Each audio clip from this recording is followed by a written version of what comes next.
معاك برنامج ليكم لكل أسرة ولكل بيت، من مصر لآخر الخليج. معاك بيتكم ومكانكم، بقابلكم فيه وبسمعكم، وبنتحاور سوا بكل حب عن حياتكم وعن علاقاتكم. معاك كل علاقاتك بين ايديك لحياة سعيدة وعلاقات تليق بيك. معاك علاقاتك بوعي جديد.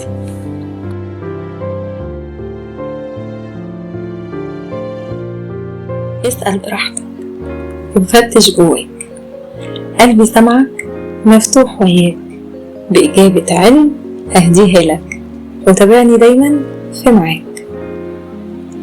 أهلا بيكم في سؤال علاقات. كل يوم بيتردد أكيد سؤال جواكي، وهو ليه زوجي ما بقاش بيحكي معايا؟ ليه ما بقاش بيقعد معايا زي زمان ويحكي لي عمل ايه وبيحكي لي راح فين وجي منين؟ هو ليه مش بيحب ان هو يقرب مني ويحكي لي كل اسراره؟ الحقيقة ان الزوج بيكون محتاج مش بس زوجة بتسأله عملت ايه، رحت فين، جيت منين، ولكن في الحقيقة هو بيكون محتاج صديقة وصحبة تكون معاه قبل ما تكون زوجته. لو ده حصل ونجحتي في ده، هيحكي لك كل حاجة بتحصل جواه، مش بس بتحصل حواليه. أهلا بيكم في سؤال علاقات من برنامجكم معاك، الفقرة اللي بنجاوب فيها على كل أسئلتكم اللي بتدور جواكم واللي بتدور في قلبكم وعقلكم واللي شغلة حياتكم. النهاردة معانا سؤال مهم جدا: إزاي أصاحب زوجي؟ إزاي أكون أنا وزوجي أصحاب؟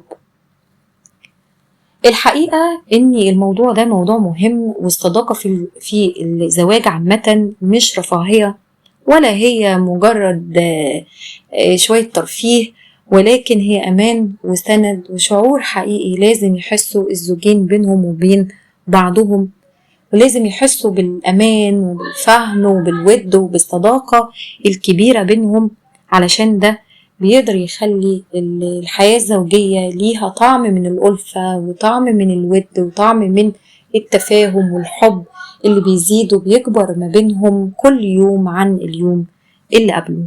والحقيقة سؤال إزاي أصاحب زوجي ده سؤال مهم جدا، مش مجرد إنه رفاهية، مش مجرد إنه سؤال كده حد كده مرفه فبيسأل السؤال ده، ولكن الحقيقة إن لازم الزوجين يحسوا بإنهم في أمان مع بعض، في سند، في فهم، في مساحة حوار وتواصل آمن ودعم وحب واحتواء ما بينهم، وإن هم أصدقاء أكتر من كونهم أزواج.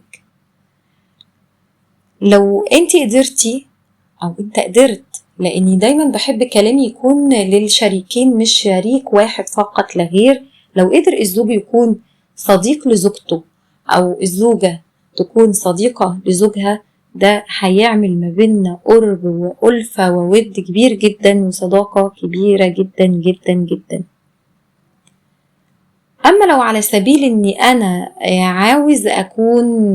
عاوزة أكون صديقة زوجي عشان أعرف عنه كل حاجة وأعرف أسراره، ووقت ما أشك فيه كده ولا كده أعرف أتأكد وأعرف أوصل إزاي للمعلومة وأعرف أربط الكلام ببعضه وأعرف أحلل، لأنه ده دماغ كتير من الزوجات.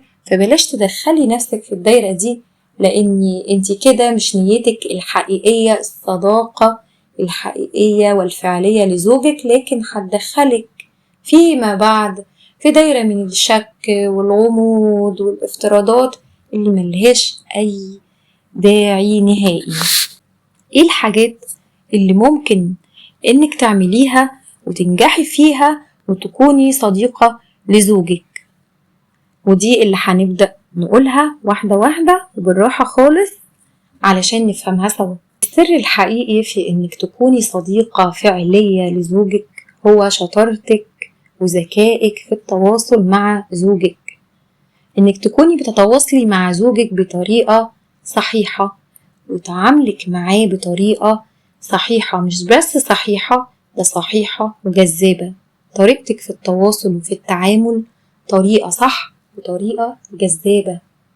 طب تكون طريقة صح وجذابة ازاي؟ هل كل الزوجات بيقدروا ان هم يعملوا ده؟ لا، مش كل الزوجات بيقدروا يعملوا ده للأسف. في زوجات ما بتقدرش تدرب نفسها على كده وتمرن نفسها على كده، وبتفضل ثابتة على أسلوب تعامل واحد، فبتفقد موضوع الصداقة بينها وبين زوجها. وفي ستات أو زوجات عندهم قابلية إن هم يغيروا ويعدلوا من نفسهم ويدربوا نفسهم على أساليب جديدة من التواصل ومن التعامل الصح مع الزوج، فبيقدروا كده إن هم يملكوا قلبه ويملكوا عقله وتكون صديقة ليه طول العمر. أول حاجة في الخطوات البسيطة دي اللي لازم تعمليها إنك تديله مساحة أمان حقيقية. يعني إيه مساحة أمان حقيقية؟ هو أنا ماسكاه مهدداه ولا ماسكة عليه حاجة ولا كده؟ لا، الصداقة كلها والحب كله مبني على الأمان. لو الإنسان ما قدرش يحس بالأمان الحقيقي مع شريك حياته، لوحده كده في صمت مع نفسه بيبعد عنه بكل إحساسه بكل مشاعره، بيحس إنه بطبيعته إنه خايف من شريك الحياة اللي معاه، خايف في يوم إنك انتي تشكيه لحد، خايف في يوم إنك تفضحي سره، خايف في يوم إنك تهاجميه أو تسيبيه أو تتخلي عنه وقت ضيق أو وقت يكون صعب بالنسبة له. إنما لو حس معاكي بالأمان في الكلمة، بالأمان في السر، بالأمان والراحة وهو بيفضفض لك وبيحكي معاكي وبيشاركك أخباره وبيشاركك حكاياته، هيحس دايما إن انتي الحضن اللي بيلاقي فيكي نفسه مهما يروح ومهما يبقى له صحاب ومهما يكلم ناس على مدار اليوم، إلا إنه يلف ويرجع لك انتي، لأن انتي ناجحة إنك تديله مساحة الأمان الحقيقية. في حاجة مهمة لازم تاخدي بالك منها، إنك تختاري الوقت المناسب اللي يحكيلك فيه ويكون عنده استعداد ونفسه فعلا إنه يحكيلك. بعد ما يرجع من الشغل يرتاح، ينام، ياكل وخلاص، يعني جسمه ونفسيته عندها قابلية إن هي تقول، إن هي تحكي، أو إن انتي لو قلتي حاجة يسمعك، تبدأي إن انتي تسمعي منه وتبدأي إن انتي تحسي إن الوقت ده هو الوقت المناسب اللي يقدر يحكيلك فيه حاجة، أو إنك تقدري تسأليه عن حاجة انتي عاوز تسأليه عنها. بلاش الأوقات اللي بتكون مش مناسبة خالص، زي يدوب إنه راجع من الشغل زعلان متضايق متخانق مع حد بره، في زعل ما بينكوا أساسا. بلاش نختار أوقات مش بتكون لطيفة ونرجع تاني نقول إيه، ما هو ما بيسمعليش، ما هو ما بيدينيش الفرصة إني أسأله، ما بيدينيش الفرصة إن أنا أقول له إيه اللي مضايقك. بلاش، الوقت مهم جدا، اختيارنا للتوقيت المناسب مهم جدا. تالت حاجة، لما يحكيلك ابدأي اسمعيه، بس اسمعيه بإنصات وباهتمام، مش تسمعيه سامعاك كمل قول، بس قول وانتي تكوني عاملة نفسك انك سامعاه، بس انتي مشغولة في حاجة في ايديكي، مشغولة بطبخة بتعمليها، رايحة جاية داخلة من الأوضة دي للأوضة دي، من هنا لهنا لهناك. الحركات دي بتحسس الزوج ان انتي مش مهتمة، او بتدعي انك انتي مهتمة وبتسمعي، بس انتي مش سامعاه وانتي في وادي تاني خالص، مش مهتمة بالكلام اللي هو بيقوله. فبلاش تحسسيه الإحساس ده، لازم تسمعي كويس بيقول إيه، تسمعي بإنصات وباهتمام. الإنصات مش مجرد بسمع وبس، لا، ده أنا بسمع وبفهم الكلام اللي بيتقال لي وبحلله في دماغي صح، وافهم إيه الرسالة أو إيه المعنى اللي مقصود إن زوجي يوصلهولي من خلال اللي بيحكيه. مش اسمع وقول وخلاص ما أنا سامعاك، لا، بينيله بكل حاجة فيكي انك انتي مهتمة ومنصتة كويسة قوي للي هو بيقوله، بتعبير وشك وانت بتسمعيه، بنظرة عينيكي ليه وهو بيتكلم، بإيماءات الراس، يعني اقعد كده يعني هزر كمل اتفضل معاك احكي، وقفنا لحد فين، وقفت لحد كذا، ايوه، وما زميلك قال لك كذا، ها كمل. دي كلها الحاجات دي بتحسس زوجك انك انت فعلا بتسمعيه بانصات وباهتمام. يا ريت كمان وانت بتسمعيه ما تقاطعوهوش كل شويه، مش كل ما يقول كلمتين انط بكلمه، كل ما يقول كلمتين ازاي وليه، او اني انا اروح ماسكه في كلامه غلطه واقفله عليها، او ان اقول له ايه على فكره بقى انت غلطان وتصرفك ده غلط وبوظت الدنيا، ولو كنت خدت رايي من الاول ولا اتصلت بيا في التليفون كنت قلت لك ما تعملش كده، وتعلقي له المشنقه لمجرد ان هو بيحكي لك حكايه بكل صدق معاكي ومرتاح وبيفضفض معاكي. او انك انت تسيبي الحكايه بجوهرها وتمسكي في تفاهات، بس هي بالنسبه لك انت هي دي صلب الموضوع. هي كانت زميلتك ميرفت واقفه في الموضوع ده، ليه؟ خير في حاجه ولا ايه؟ مش ميرفت دي اللي هي الجميله اللي عينيها واسعه، اللي مش عارفه بتلبس ايه وبتتكلم ازاي وكذا. ليه؟ لانك انت ركزتي في ميرفت، لان ميرفت هي اللي شاغله دماغك، وهي دي اللي بالنسبه لك المهم في الموضوع، مش الكلام اللي بيقوله. فطبعا ده يعني هيخليه ما يحكيلكيش حاجه بعد كده. لازم لما نسمع نكون بنسمع باحتواء، لان الزوج لما بيلجأ انه يحكي لزوجته حاجة حصلت معاه او موقف او حكاية او يفضفض، ساعات كتير ما بيكونش محتاج رأيك الحقيقي او حل من عندك او انك انت تقترحي حلول عليه، لكن هو ساعات كتير جدا بيكون عاوز بس انك تسمعيه باحتواء، وانك انت تحتضني كلامه وتحتضني مشاعره في الوقت ده. رابع حاجة، ما تسأليش كتير، ما تسأليش كتير، ولو سألتيه اسألي بحب. يعني بلاش كده شغل كرومبو اشتغل، كنت فين، مع مين، اتأخرت ليه، شايف الساعة كام، يا سلام، لا مش مواعيدك دي طبعا، بقول لك ما تلفش وتدور عليا وغيرها من أسئلة ما تكونش ظريفة خالص ولا لطيفة نهائي بالمرة. المفترض انك انت تسيبيه يهدى يرتاح، جاي من شغله يرتاح ياكل، وبعدين تبتدي تسأليه بالراحة بأسلوب غير كده خالص. يا حبيبي يومك كان عامل ايه؟ شكلك تعبان قوي. طب اسيبك دلوقتي ترتاح، ولما تحب تحكي لي بقى احكي لي، ولا تحب تحكي لي دلوقتي؟ شايفة الفرق بين الأسلوبين؟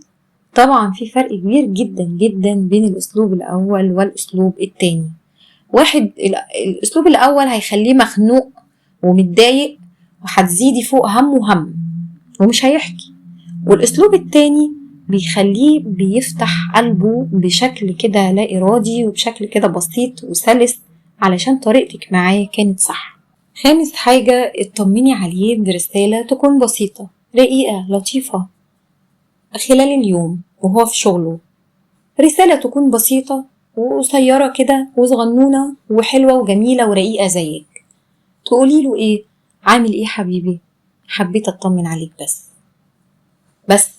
بس هي دي الرسالة. لا تقولي له بقولك وانت جاي بقى فوت هات لنا لحمة معاك، اللي اقول لك بص بتاع الخضار والفاكهة انا فوت عليه الصبح بس لقيته قافل، فهو اكيد فتح دلوقتي، فهو انت راجع من الشغل فوت هاتلي وهاتلي.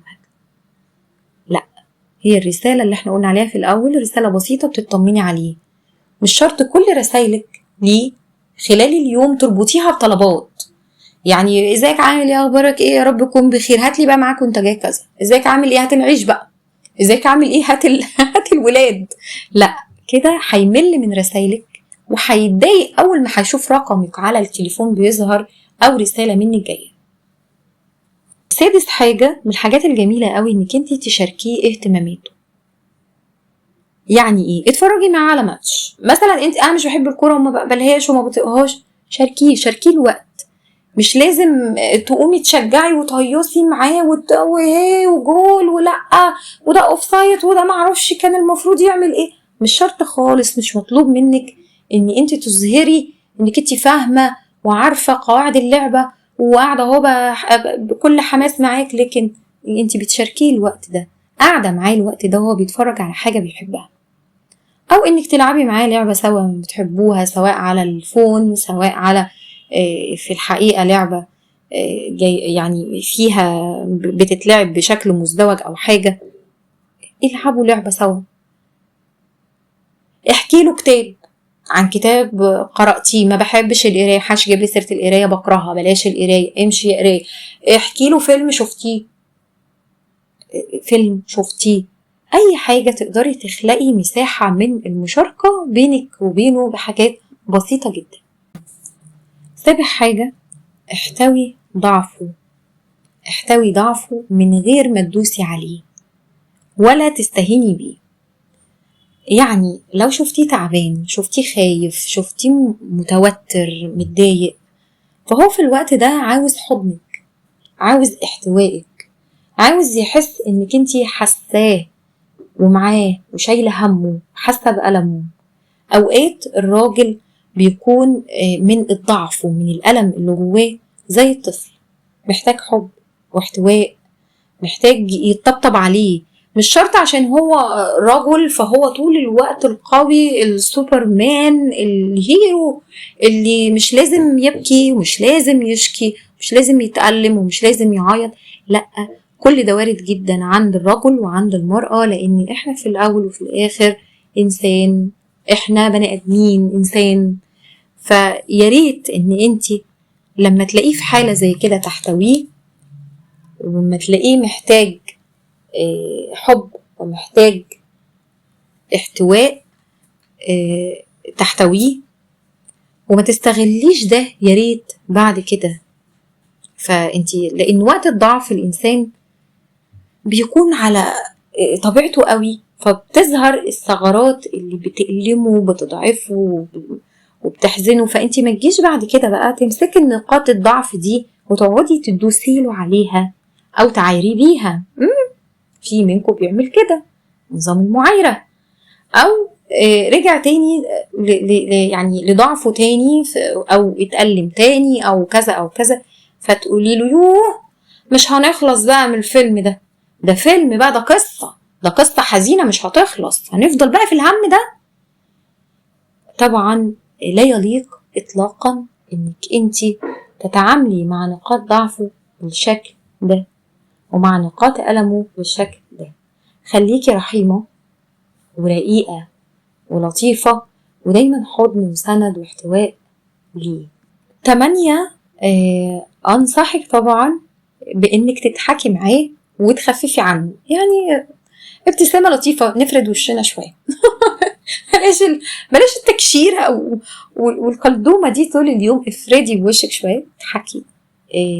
أولا انت هتخففي عن نفسك وهتخففي عنه، يعني بدل ما تقعدي تاكلي في ضوافرك وتقعدي تخلصي على شعرك وتقعدي تبقى يعني كده كشوره كده طول اليوم وزعلانه وقلدومه، لا، ابتسمي وافرحي وتحكي معاه وخففي عنه وخففي عن نفسك.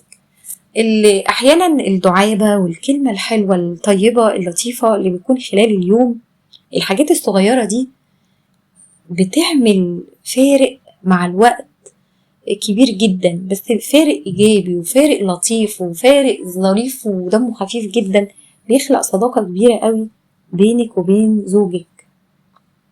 مع الوقت بيكون في رصيد ليكي عند الزوج من الأوقات الحلوة والدعابات اللي كانت لطيفة والذكريات الحلوة اللي بتعملوها سوا والأوقات اللطيفة اللي انتوا بتشاركوا بعض فيها حاجات، فده بيخلق ليكي عنده رصيد جواه.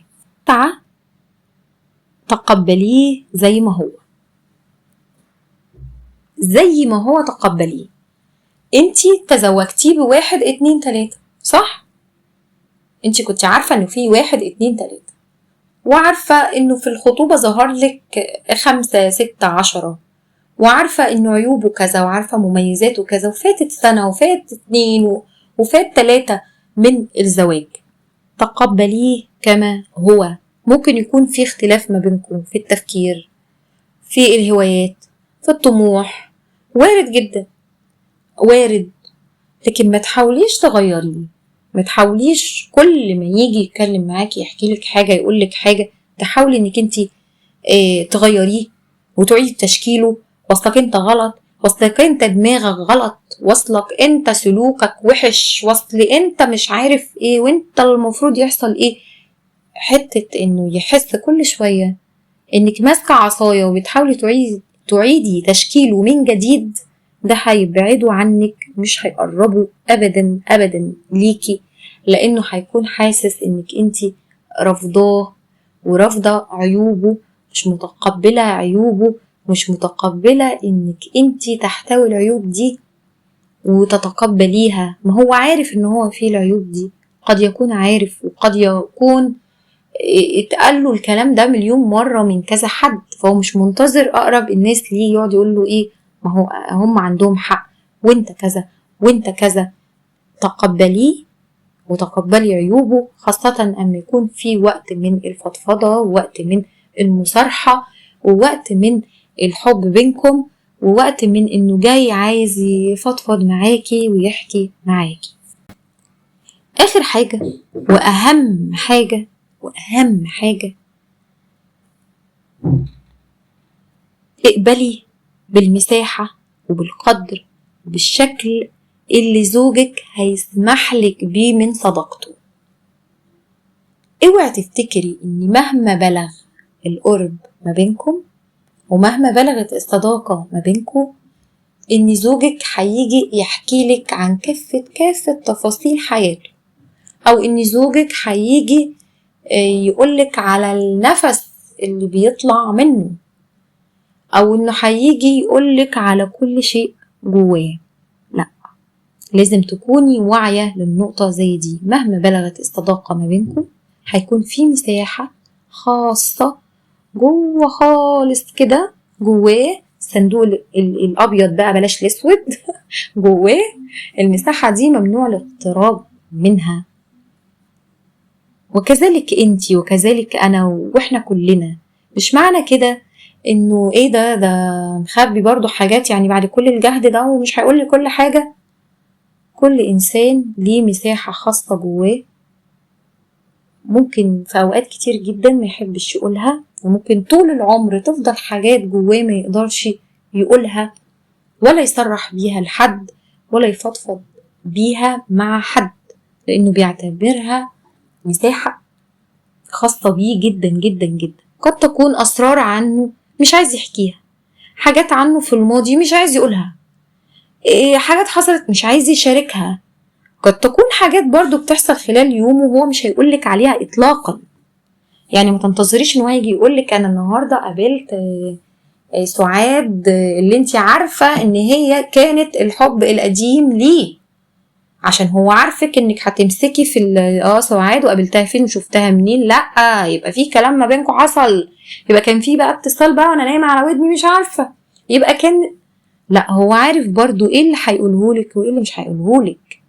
فخلي بالك ان مهما بلغ يعني ذكائك ومهما بلغ قربك من زوجك، لازم تكوني عارفه وواعيه جدا ان المساحة اللي بيديهالك دي من الكلام ومن الصداقة ومن القرب ومن الفضفضة هي المساحة اللي هو سامحلك بيها.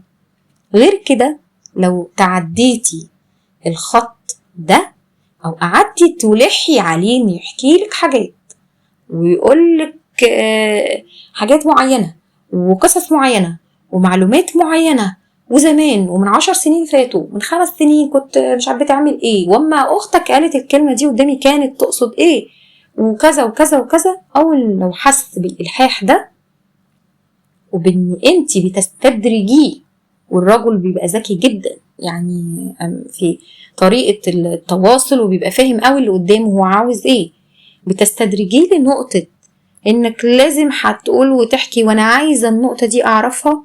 صدقيني مش هيديك اللي انت عاوزة تعرفيه واللي انت بتلحي انك تعرفيه.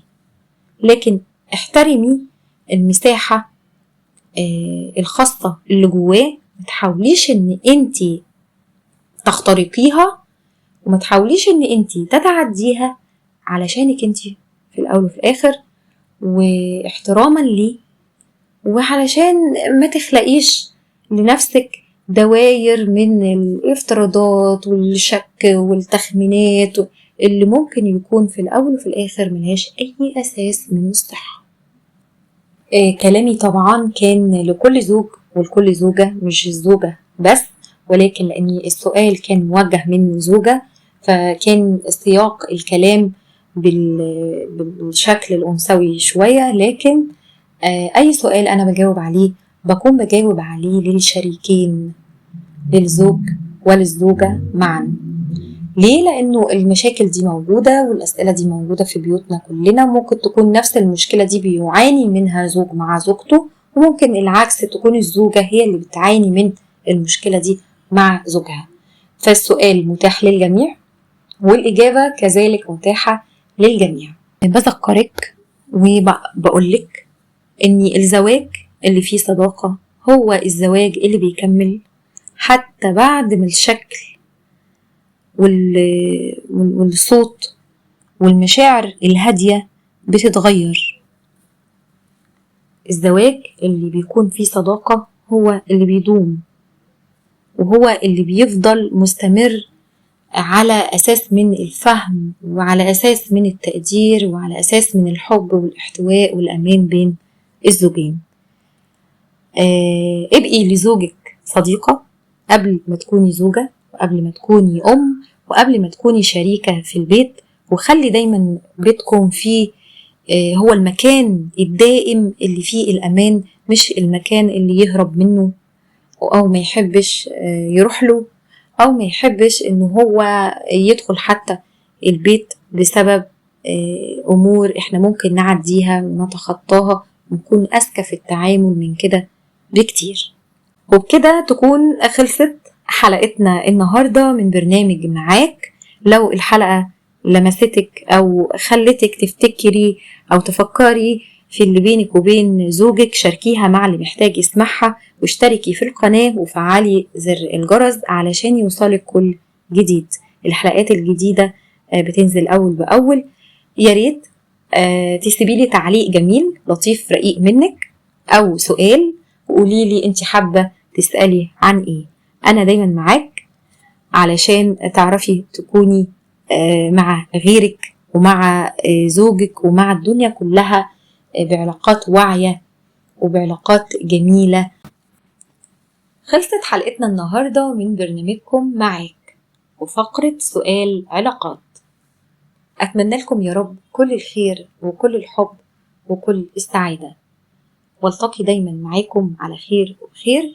لكم مني كل الحب، أطيب تحياتي وأرق أمنياتي. دكتور مروة عماد.